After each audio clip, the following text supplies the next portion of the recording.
Akhirnya Israel kalah, pilih menyerah tidak lagi ibadah ke Al-Aqsa.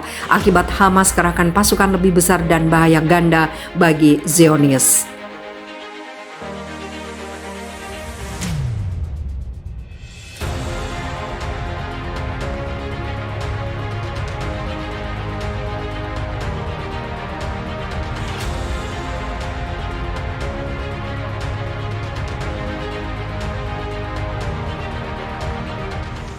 Akhirnya Israel mengalah. Kondisi dalam negeri Israel saat ini tengah kacau setelah dikeroyok oleh jalur Gaza, Suriah, dan Lebanon. Serangan yang dilakukan berbagai negara itu merupakan imbas dari serangan Israel ke Palestina.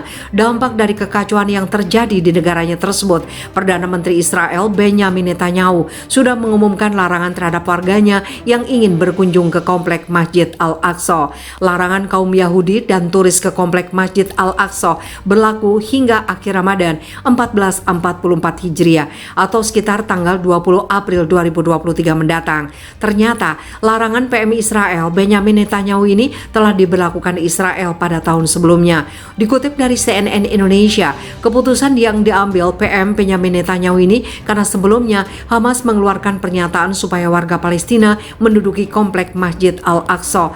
Hamas juga menyerukan kepada warga Palestina supaya tidak angkat kaki hingga akhir Ramadan dari komplek Masjid Al-Aqsa. Untuk itu, Hamas memperingatkan warga Israel agar tidak berkunjung ke komplek Masjid Al-Aqsa karena apabila kaum Yahudi dan turis ke komplek Masjid Al-Aqsa dikhawatirkan akan menimbulkan gesekan kembali. Sebagaimana dikutip, komplek Al-Aqsa memang merupakan salah satu situs suci bagi Yahudi.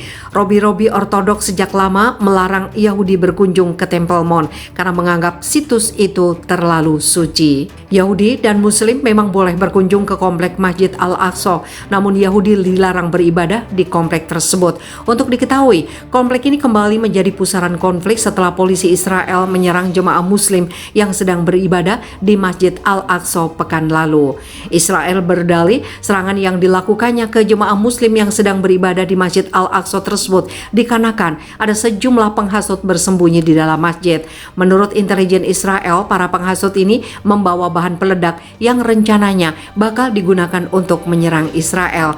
Akibat serangan di Masjid Al-Aqsa itu, ketegangan kian meningkat di Israel. Meski PM Benjamin Netanyahu melarang warganya ke komplek Masjid Al-Aqsa, Netanyahu juga memerintahkan Badan Keamanan untuk menyiagakan cukup pasukan untuk menjaga tembok ratapan yang berada di bawah Temple Mount agar Yahudi tetap bisa berkunjung.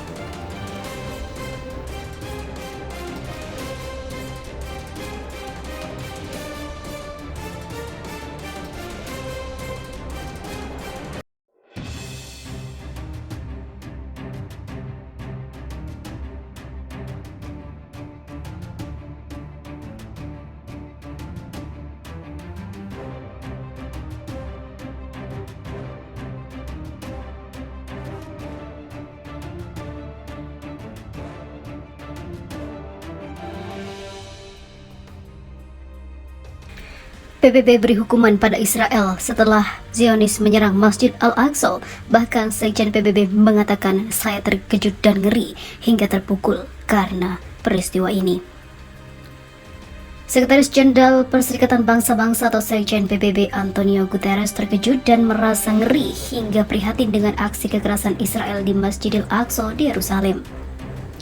Hal ini disampaikan juru bicaranya Stefan Dujarric setelah pasukan Israel menyerang Masjid Al-Aqsa dengan brutal. Sekjen terkejut dan merasa ngeri dengan gambar-gambar yang dilihatnya pagi itu tentang kekerasan dan juga pemukulan oleh pasukan keamanan Israel di dalam Masjid Al-Qibli atau nama lain Masjid Al-Aqsa di Yerusalem, kata Stefan Dujarric. Stefan mengatakan seharusnya saat ini menjadi momen bagi umat Yahudi, Kristen, dan Islam untuk perdamaian dan tanpa kekerasan, apalagi di bulan Ramadan. Pada waktu kalender yang suci bagi umat Yahudi, Kristen, dan Muslim, ini seharusnya menjadi waktu untuk perdamaian dan tanpa kekerasan. Tempat-tempat ibadah seharusnya hanya digunakan untuk ibadah keagamaan yang damai, ujar dia. Maka dari itu PBB memutuskan untuk memberikan sanksi yang kuat dan mengikat untuk Israel atas kekerasan yang telah dia perbuat kepada ratusan Muslim yang tengah beribadah. Dujarik mengatakan bahwa PBB dan mitra-mitra kemanusiaan siap membantu memastikan pemulihan layanan medis segera mungkin di kompleks tempat Masjid Al-Aqsa berada, khususnya pada muslim yang menjadi korban. Klinik kesehatan di kompleks tersebut terpaksa ditutup karena mengalami kerusakan yang parah setelah pasukan Israel menggunakannya untuk memasuki Masjid Tutur Dujarik dan juga merusaknya. Sebelumnya, Koordinator Khusus PBB untuk Proses Perdamaian Timur Tengah, Tor Wennesland, merilis sebuah pernyataan yang mengatakan bahwa dirinya terkejut dengan gambar-gambar kekerasan di dalam masjid tersebut yang sangat tidak manusiawi. Saya merasa terganggu dengan aksi pemukulan oleh pasukan keamanan Israel terhadap warga Palestina dan sejumlah besar penangkapan. Saya juga menolak keras penimbunan serta penggunaan kembang api dan batu oleh warga yang melawan. Namun apa yang dilakukan Israel sangatlah keterlaluan. Wennesland meminta para pemimpin politik, agama, dan masyarakat di semua pihak untuk menolak hasutan, retorika menghasut, dan juga tindakan provokatif karena menyebabkan hal yang lebih luas. Masa suci dan tempat ibadah ini seharusnya untuk refleksi keagamaan yang aman dan damai, mengingat hampir 600.000 orang telah mengunjungi tempat suci di Yerusalem sejak awal Ramadan, kata Wennesland. Dirinya juga meminta para pemimpin di semua pihak untuk bertindak secara bertanggung jawab serta menghindari langkah-langkah yang dapat meningkatkan ketegangan.